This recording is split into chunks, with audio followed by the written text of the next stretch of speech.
What's up? If you think about it, chicken teriyaki is a lot like cacio e pepe or a French omelet. All of these dishes are extremely simple, but they require a ton of finesse and a ton of attention to detail to master.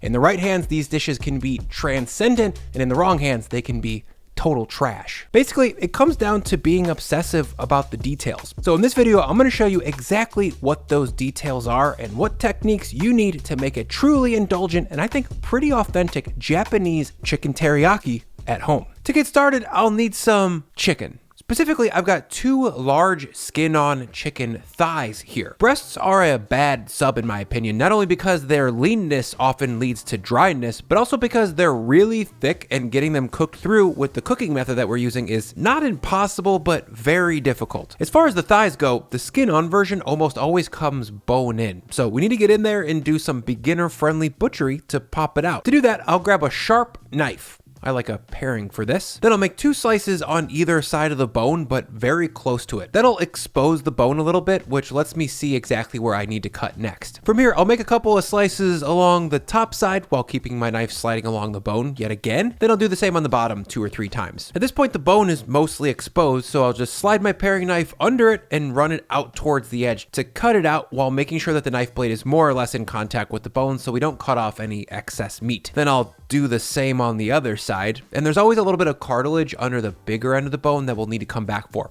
That's not chewable, so we'll just come back and nip that out. Oh, and leave all this extra skin too. It looks excessive now, but this stuff's gonna shrink a lot when heat is applied. Now, one more little touch of knife work before we move on is scoring the flesh side. For that, I'll run my knife through making a roughly 1/2 inch deep cut every 1 to 1.5 inches. For this 7 to 8 ounce thigh, that's gonna be about 5 slices going one way diagonally, and then 5 going the other. Scoring flattens out the higher parts of the meat, which allows things to cook a lot more evenly. This is a surprisingly important detail. Basically, a flatter piece of meat is much more juicy from edge to edge than a piece that's tall in places and thin in others. Of course, before cooking, we need to hit these with just a little bit of salt, but just on the flesh side. I don't want to add salt to the skin because that will draw out moisture, which makes it wet, which will make it harder to crisp. Next, I'll grab a non-stick pan and drop it on the stove. The heat level that I'm looking for here is very specific. Medium low, or about 4 out of 10 heat. If you're wondering, I tried stainless steel for this recipe and it works, but I prefer the non-stick because we're using a really gentle heat here to ensure that the skin gets as rendered and crispy as humanly possible. And in a stainless steel pan, to make sure that things don't stick, you often need to use quite high heat, which browns the skin quickly,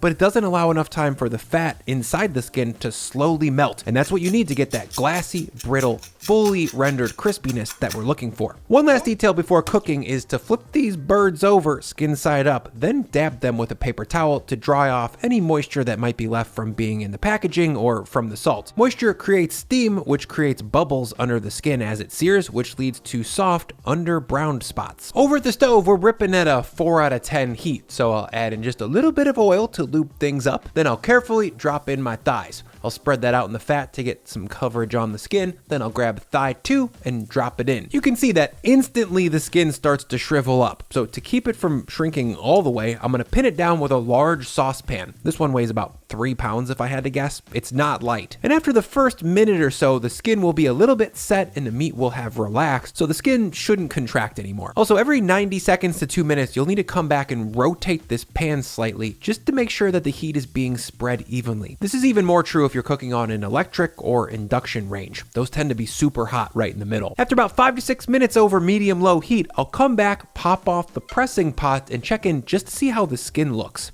A lot of home cooks would say that this is good, but it's actually only halfway there. There's still a lot of fat and moisture in the skin that we need to sizzle off for maximum crispiness. From here, I'm gonna finish cooking these without the pot on top because as the meat transitions from raw to cooked, downward pressure can start to squeeze out juices, which will not only dry out the thighs, but will also moisten the skin underneath, preventing crispness. Okay, I'm gonna let these coast at 4 of 10 heat for another 4 to 5 minutes while I thank Groons for sponsoring this video. I'm a health guy, so I take supplements, and one of the biggest pains about taking a bunch of different supplements every day is having to choke down a fistful of different supplements every day. But Groons is a different animal. Literally, it's bears.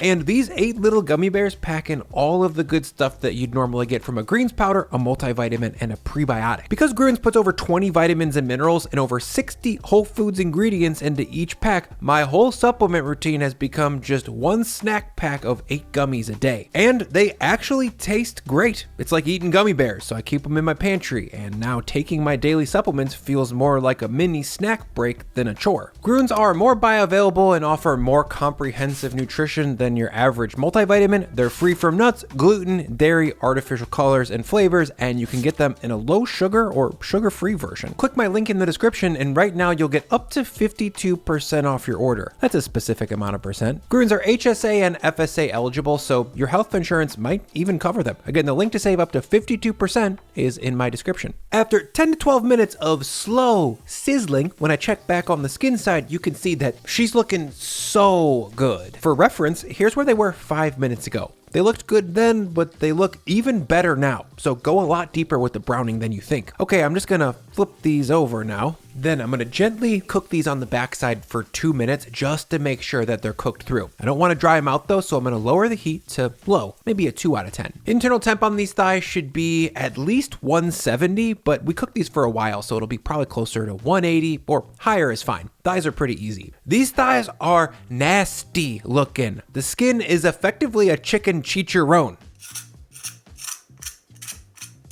Okay, I'm gonna let these rest for 5 minutes while I quickly make my teriyaki sauce. For that, I'll grab a couple of papes and wipe out the excessive chicken fat, but feel free to leave behind the fondy browned bits from searing because that'll make the sauce that much more flavorful. Next, I'll add in 60 grams of soy sauce, 60 grams of sake. As far as sake goes, I really like these little single serving cans so that I don't have to open a whole bottle. Also, just like for cooking wine, when it comes to sake, you need something that tastes like the thing that it's supposed to be, but you don't need artisanal stuff. Next, I'll add in 60 grams of mirin and 45 grams of sugar. By the way, this is aji mirin, which is traditional for American teriyaki, but not Japanese. In Japan, I think they use hon mirin, which gets its flavor and sweetness from fermentation alone. Because of that, it's higher alcohol and lower sugar than aji mirin. Normally, I would want to use hon mirin in a recipe like this, but it's not very easy to get in the US. In contrast, aji mirin has a lower alcohol percentage and is sweetened usually with glucose. Glucose is an invert sugar that makes things taste kind of like melted candy. When reduced though, that's going to help give the sauce a slightly more viscous texture that's going to help it stick to the chicken, which is good, and will make up for the aji mirin's lack of alcohol flavor by adding additional sake. At this point, I've stirred everything together and brought the sauce up to a simmer. Now I'm going to cook it for about 5 minutes over high heat and reduce it until pretty thick. I reduced my sauce further than other Japanese recipes because I like it stickier. This slightly tighter sauce clings to the meat a lot better than some of the looser teriyakis that I've seen in Japanese restaurants or on the internet. Plus, I like it because its lower moisture content won't sog up the crispy skin that we worked so hard to achieve. Now to finish, I'm gonna brush this onto my chicken. Letting it rest for 5 minutes on the wire rack allowed all the juices to settle in place, and it allowed the skin to fully set. As I lay this down, take a closer look at the viscosity of the sauce. It should look like glossy brown paint. It's sticky enough to grab onto the meat, but it's not so sticky that it's glue. Cut to a sauce that I over reduced. As you can see,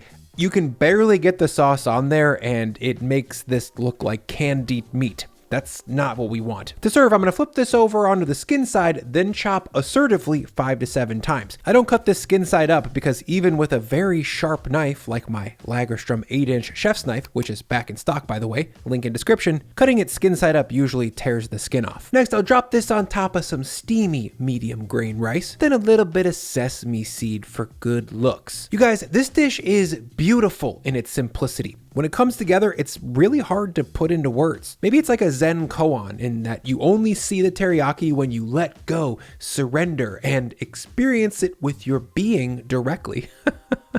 I don't know. It's chicken teriyaki. Let's taste this thing. If you get this at its peak freshness when the chicken is still really juicy and the skin is brittle and crisp and the teriyaki sauce is hot and kind of almost like sugar lava, it kind of glazes the outside of the chicken in a way that makes things just a little bit sticky. If you catch it in that sweet spot right there, I dare you to find a better bite of chicken. It's salty, it's sweet, it's umami, and it's transcendent. It reminds me of the best bites of chicken that I had in grill restaurants or izakayas in Japan. If you guys liked this video, then I think you're gonna love this one linked on the screen. It's a good video. I'll see you there.